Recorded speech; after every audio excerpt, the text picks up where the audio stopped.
Sa mapagpalang araw sa ating lahat mga kapatid, ako muli sa Adrian Bernal ng Batch 3, ito ang aking daily devotion.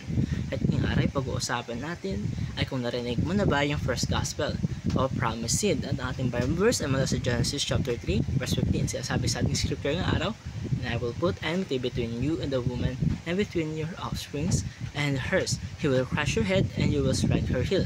Mga kapatid, minsan ay napapaisip tayo na nagsimula lang Jesus ang kwento ng salvation sa New Testament. Pero ngayong araw, papaalalahan na tayong lahat na even from the very first start o very first moment na nagpil ang humanity sa Garden of Eden, God already gave us hope. Hindi pa nagsimula ang buong Bible, pero binigay na agad ni Lord ang good news o yung tatawag na proto-evangelium, na ibig sabihin na the first gospel. At pumapasok dito ang konsepto natin na Jesus the promised seed. Kagaya sa sabi sa Genesis chapter 3 verse 15, ay may darating na seed, isang offspring from the woman na completely dudurugin ang work ng serpent. Meaning nito ay kahit nagkasala si Adam and Eve, ay kahit nagkaroon ng separation of sin, ay may plano pa rin si God sa atin. Hindi siya nagpanic, hindi siya nagulat, He already prepared a savior. At si Jesus yung seed na iyon, at hindi lang basta offspring, siya ang victorious seed, born in the humility, pero destined for triumph. Kaya ngayon mga patid ay bahagiin natin ang tatlong importanteng teachings na tututunan natin dito. Unang-una, Jesus is the seed of the woman. Kagaya na sasabi sa scripture ng araw, her seed. Ito ay isang interesting kasi sa Bible, laging seed of man ang ginagamit. Pero dito ay God purposely changed the pattern. Dahil kasi this key points to the virgin birth of Jesus. Walang earthly father, pero fully human and fully God.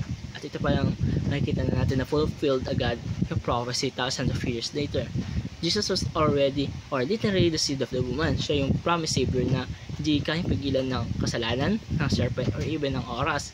Ibig sabihin nito, kahit gaano pa tayo ka-unfaithful, ay si God ay na-remain faithful sa promise niya. At minsan kailangan lang natin marinig yun, na kahit ikakamali tayo, kahit bumagsak tayo, si Lord ay hindi gumigibat o sumusuko sa atin, at mayroon siyang plano sa ating buhay.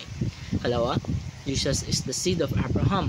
Fast forward naman tayo sa Genesis chapter 32 verse 18, kagaya na sinasabi ni God kay Abraham, "Through your seed, all nations will be blessed." At guess what? Kahit hindi ito tungkol sa marami niyang descendants, seed is singular. Ibig sabihin ito ay may specific na descendants si Abraham na magiging blessing to the whole world. At kung titignan natin sa New Testament, si Jesus ang fulfillment na ito. Siya yung dumating para dalhin ang blessing of salvation hindi lang sa Israel, but to all nations. Kasama tayo doon. So kapag inisip natin na, Lord, deserve ko ba itong biyaya mo? Ang sagot dito ay it's not about deserving. It's about Jesus being promised seed who brings blessing to all people. Hindi lang natapos ang aking daily devotion. Maraming salamat sa